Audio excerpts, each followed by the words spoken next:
Well, I think it's important that the Nobel is going to head of government. Because what they want to show is that it's possible to change things when you are in power. It's easy to give a Nobel Peace Prize to activists, to people who don't have political responsibility.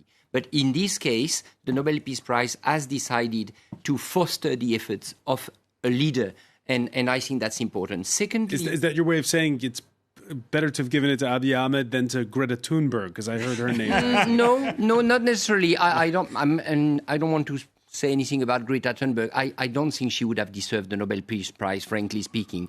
But too often, those prizes are given to activists who do tremendous things, but they are not in power. And it's important to foster the effort of statesmen, people who try to do things while they are in power. Second thing, it's definitely the reformer in that case, which received the Nobel Peace Prize. And finally, one thing we can regret but understand is that when you make peace, you have to be two at the table. And the peace was made with Eritrean partners, but the Eritrean president is a dictator, and that's the reason why he did not get this Nobel Peace Prize. Well, just following on from that, we spend a lot of time, don't we, criticising heads of state, because there's a lot of terrible ones in the world at the moment. True. It's very good for one who's generally applauded, someone who's done something concretely positive, and finally, we can say, there's a positive message coming out of one of the leaders of the world.